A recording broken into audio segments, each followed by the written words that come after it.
Hello friends, welcome back to my YouTube channel कानूनी शिक्षा and today I would like to tell you CRPC section 144 lockdown and curfew. इन तीनों ही चीजों के बारे में आपको मैं बताना चाहूंगा। कोविड 19 पेंडेमिक में ये तीनों ही चीजें आपको सुनने को मिल रही होंगी कि सेक्शन 144 लगाया गया है या लॉकडाउन लगाया गया है या कर्फ्यू लगाया गया है। तो चलिए जान लेते हैं कि इन तीनों ही चीजों में क्या अंतर होता है। तो चलिए बात करते हैं सीआरपीसी सेक्शन 144 की। एकदम सिंपल लैंग्वेज में मैं आपको बताना चाहूंगा कि सीआरपीसी सेक्शन 144 क्या है। एक तरह की पावर प्रोवाइड करता है कि पब्लिक इंटरेस्ट में एक ऑर्डर इशू हो सके। समझ रहे आप कि एक तरह की जो है पावर प्रोवाइड करता है कि पब्लिक इंटरेस्ट में एक ऑर्डर इशू किया जा सके। तो सरल भाषा में तो यही है इसका मतलब। तो चलिए मैं इसको थोड़ा डिटेल में बताता हूं आपको। सीआरपीसी सेक्शन 144 ये देखिए, जहां पर डेंजर ऑफ ह्यूमन लाइफ, दंगे फसाद, पब्लिक पीस को खतरा हो, वहां पर सीआरपीसी सेक्शन 144 लागू किया जा सकता है। इसको लागू कौन कर सकते हैं? एग्जीक्यूटिव मजिस्ट्रेट, मतलब कि डिस्ट्रिक्ट मजिस्ट्रेट और सब डिविजनल मजिस्ट्रेट, दोनों में से ही इनको कोई भी लागू कर सकता है। ठीक है, तो ये दो तीन बातों को प्रोहिबिट करता है। देखिए, पहला है हमारा अनलॉफुल असेंबली। अनलॉफुल असेंबली क्या है कि देखिए, जहां पर सीआरपीसी सेक्शन 144 लागू किया गया है वहां पर यदि 5 या 5 से अधिक लोग बाहर निकलते हैं तो उनको कहा जाएगा अनलॉफुल असेंबली। ठीक है, 4 लोगों तक ठीक है, लेकिन जहां पर 5 या 5 से अधिक लोग निकलते हैं तो उन्हें कहा जाता है अनलॉफुल असेंबली। दूसरी चीज ये क्या प्रोहिबिट करता है? ये कहता है प्रोविजन ऑफ आर्म्स, मतलब कि ये आर्म्स को कैरी करना, उनकी खरीद बेच, उन पर रोक लगाता है, उनको प्रोहिबिट करता है। ठीक है, तो इसमें 2-3 चीजें मैंने आपको बताई, जहां पर डेंजर ऑफ ह्यूमन लाइफ, दंगे फसाद, public piece, unlawful assembly, provision of arms. ठीक है, इन तीनों ही चीजों का जहां पर खतरा होता है, इन तीनों चीजों को ये प्रोहिबिट करता है, तो वहां पर सेक्शन 144 लगाया जाता है। चलिए बात करते हैं लॉकडाउन की। तो लॉकडाउन का जो ऑर्डर है उसको डिस्ट्रिक्ट मजिस्ट्रेट ही रिलीज कर सकता है।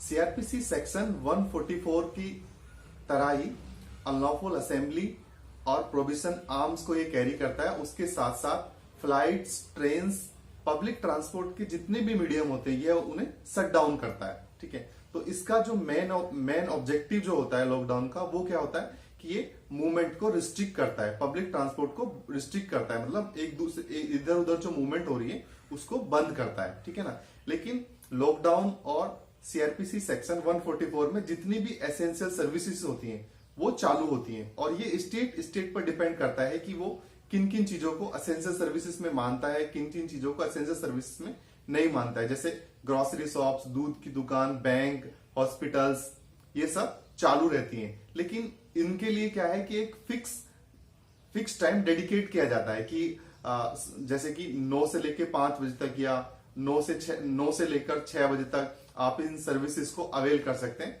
तो ये होता है लॉकडाउन। ठीक है, ये बात करते हैं कर्फ्यू की।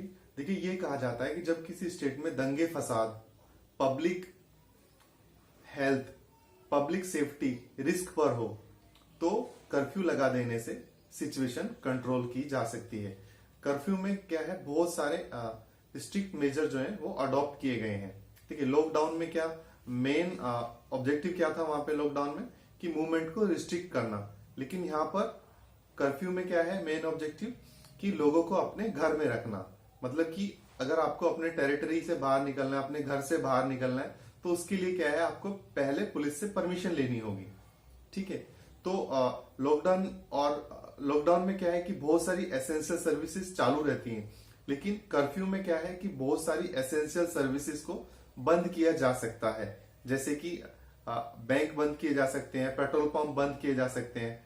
ठीक है, तो कर्फ्यू में क्या है कि ये लॉकडाउन से थोड़ा सा अलग होता है। चाहे लॉकडाउन हो, 144 हो या कर्फ्यू हो, तीनों ही सिचुएशन में गवर्नमेंट को पावर है कि वो इंटरनेट सर्विसेज को बंद कर सकती है। मतलब कि 144, लॉकडाउन एंड कर्फ्यू, तीनों ही सिचुएशन में गवर्नमेंट के पास पावर है कि वो इंटरनेट सर्विसेज पर रोक लगा सकती है।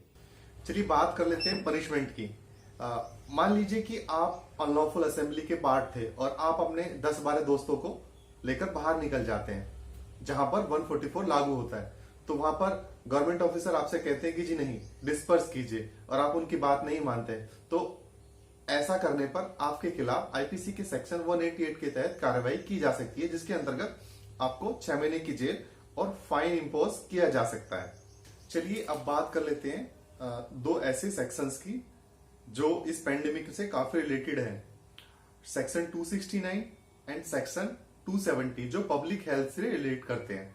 ठीक है, देखिए अगर कोई इंसान नेग्लिजेंट होकर, लापरवाह होकर यहां वहां घूमता है और उसे पता है कि ऐसा करने से वह अपनी बीमारी ट्रांसफर कर सकता है, तो उसे बुक किया जाएगा सेक्शन 269 में, जिसके अंतर्गत उस इंसान को 6 महीने की जेल और फाइन इम्पोज किया जा सकता है। इसी का बड़ा भाई है सेक्शन 270, जिसमें कहा गया है, सेक्शन 270 में कहा गया है कि अगर किसी इंसान को यह पता है कि उसे कोई बीमारी है और उसके यहां वहां घूमने से, मतलब खुला घूमने से, वह बीमारी किसी अन्य इंसान को भी हो सकती है, ठीक है, तो उसे बुक किया जाएगा सेक्शन 270 में, जिसके अंतर्गत 2 साल की जेल और फाइन इम्पोज किया जा सकता है। देखिए नेक्स्ट सेक्शन है हमारे पास सेक्शन 271।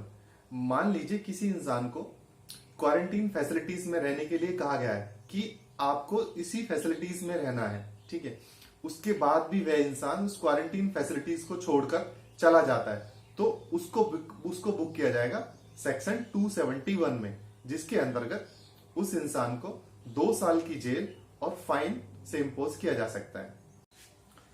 तो देखा आपने, अगर आपको इस पेंडेमिक में लग रहा है कि आप घर पे बैठे बैठे बोर हो रहे हैं, तो चलिए कहीं बाहर घूम के आते हैं, तो आपको समझ में आ गया होगा कि ऐसा करने से ऐसा हो सकता है। तो प्लीज घर से बाहर ना निकलें, आप अपने घर में रहें, सेफ रहें, और मेरे चैनल को सब्सक्राइब कीजिए, वीडियो को ज्यादा से ज्यादा लाइक एंड शेयर करें।